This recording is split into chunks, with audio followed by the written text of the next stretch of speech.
The 15-Point Plan is part of the Win, Make, Give podcast network.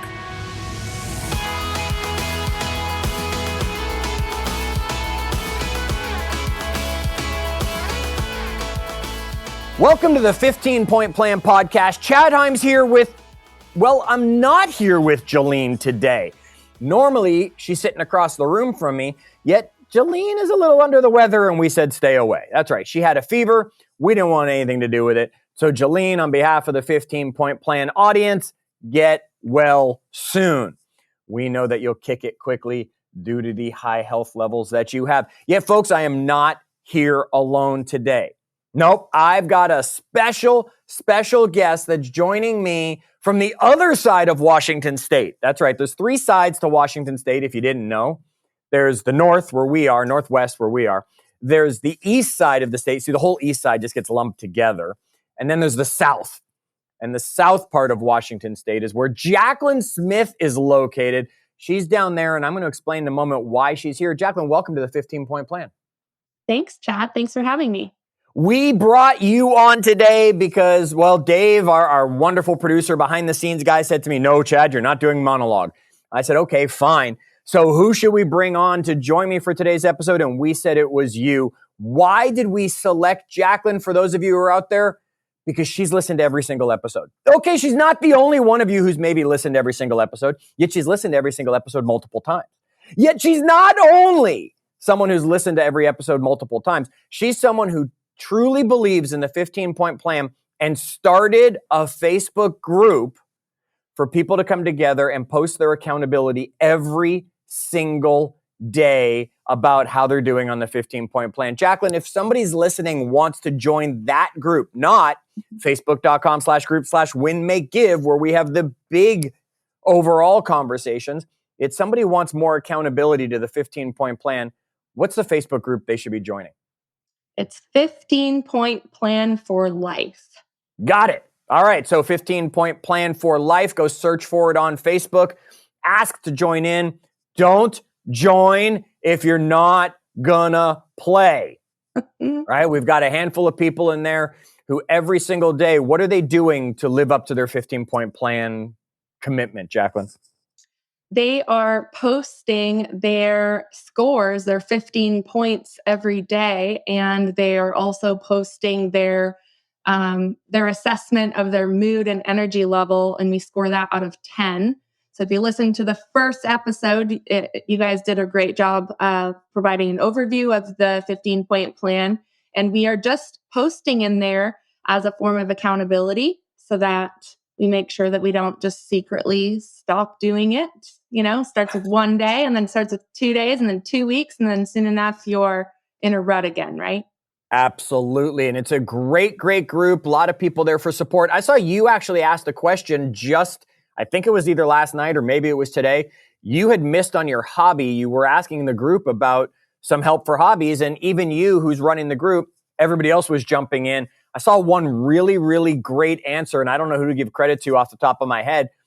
She said her hobby was listening to stand-up comedy on, I think it was Sirius XM or whatever. She likes to listen to the stand-up comedy as a hobby for herself, and she gets to check off laughter because unless she's picked a really bad comic, she's probably laughing. Yeah, that is what we call a twofer. And that was right. Actually Pedro. He's my friend over in Florida. And so he was sharing that he gets to check off 2 points. And I love those. I like getting like 2 or 3 out of one thing. That's the best. Well, that's why my hobby's working out. I get 2 every day by throwing in that workout. Folks, there are ways to get 2 for 1 in that 15-Point Plan. Now, why did I bring you on and what we've talked about? What are we going to talk about today, though? Let me set this up for you. Audience, Jacqueline has no idea what we're talking about today. I said to her this morning, I said, hey, are you available? And here she is. She's sitting there and she doesn't know what's coming. Yet I know when we record these episodes, Dave doesn't always drop them right away. Sometimes we've recorded them and it's a week, it's a month, it's 2 months, and he does them out of order.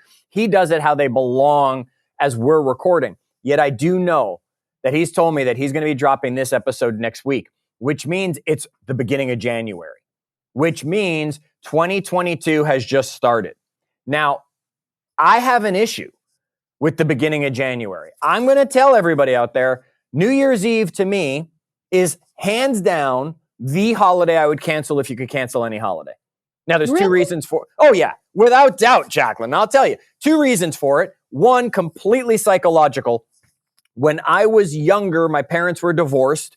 I always ended up spending New Year's at my father's. He lived in New York. My mom and my friends were all up in Toronto. So I spent New Year's every year through most of my life up until I was 19 with Dick Clark, right? Dick Clark and I were best friends on New Year's Eve.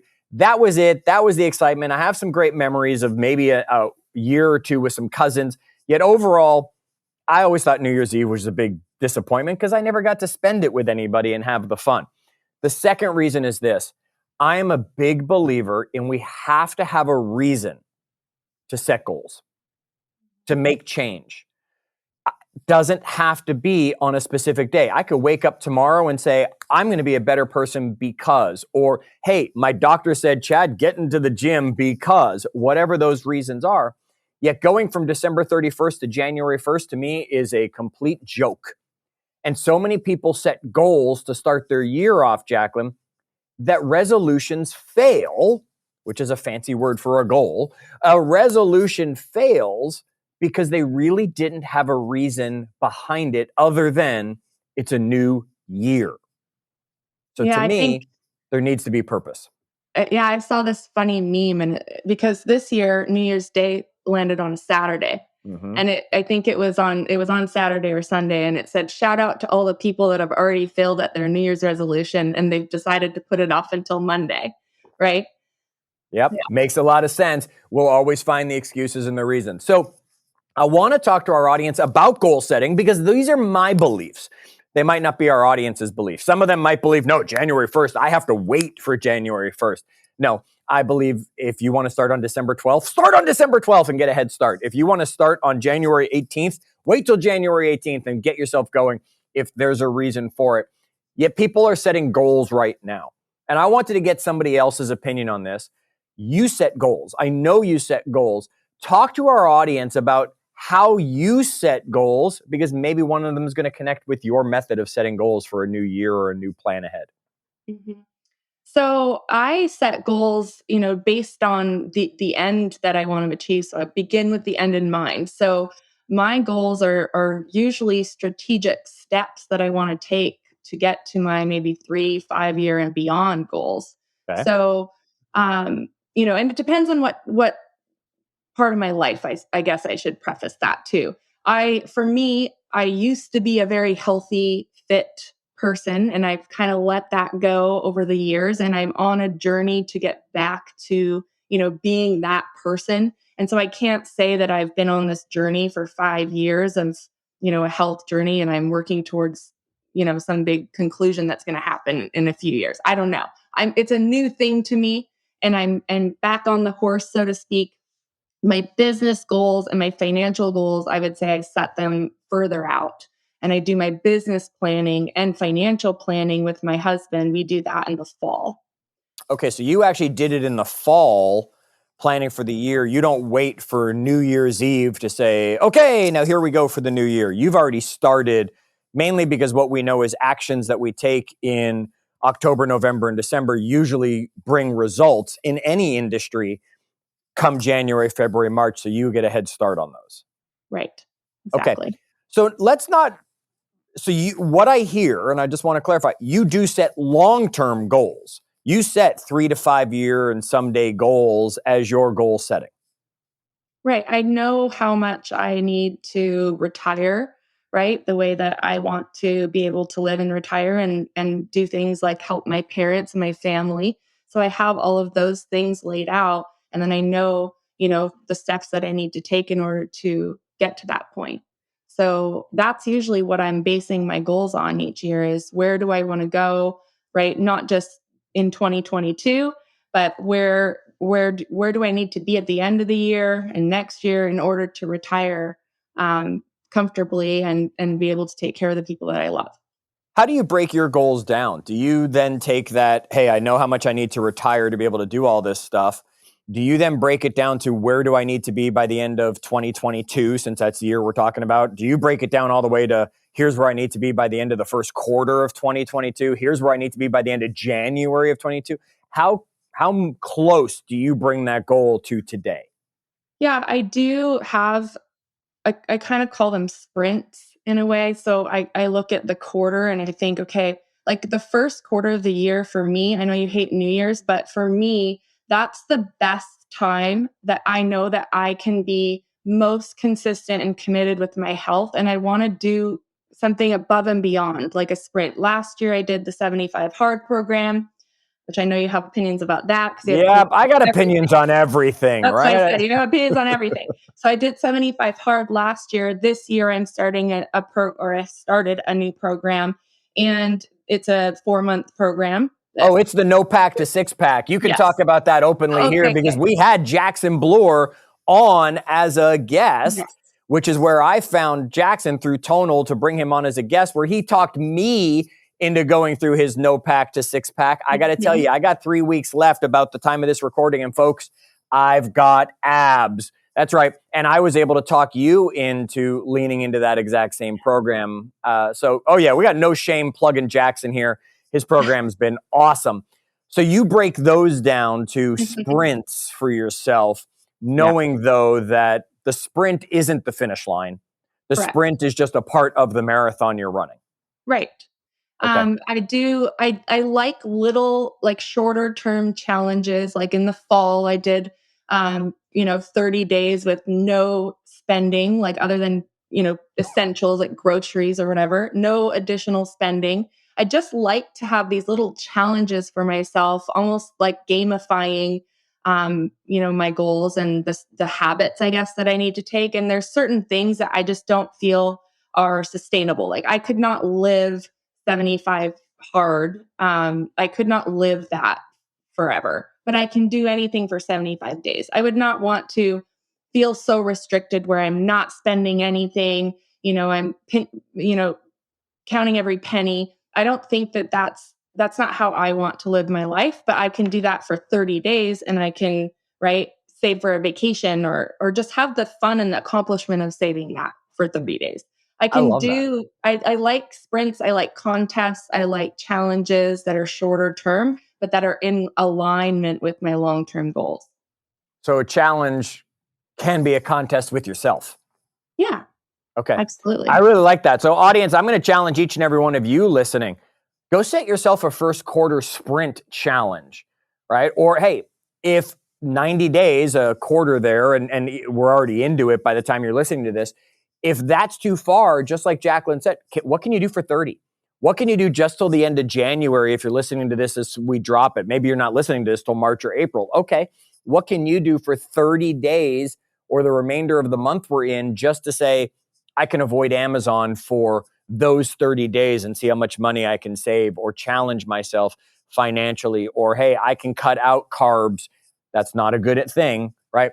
We've talked about the strength of carbs, but I could cut out carbs, or I can cut out sugar for a month. That's what I had to do when Jackson started with us. He made us cut out sugar for a month.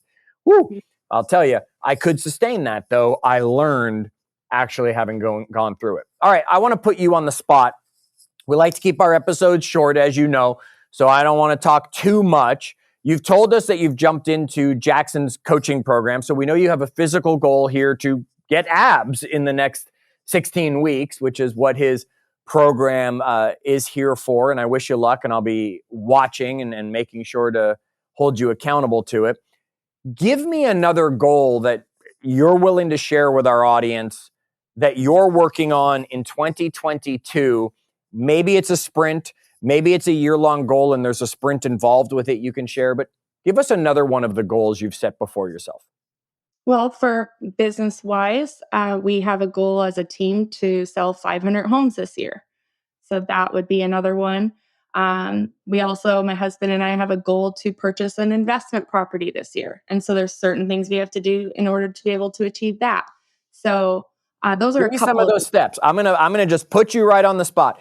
Give me some of the steps. Maybe some of our audience, and folks, if this is an interesting conversation to you that we're about to have for the last few moments, you should be listening to our parent podcast, which is Win, Make, Give, where I get the pleasure of working with Ben Kinney, Bob Stewart, and many guests that we bring on, where we talk about winning. We talk about the opportunity to create investment properties for yourself, things like that. We talk health, wealth, leadership, and legacy. Join us over there at Win, Make, Give.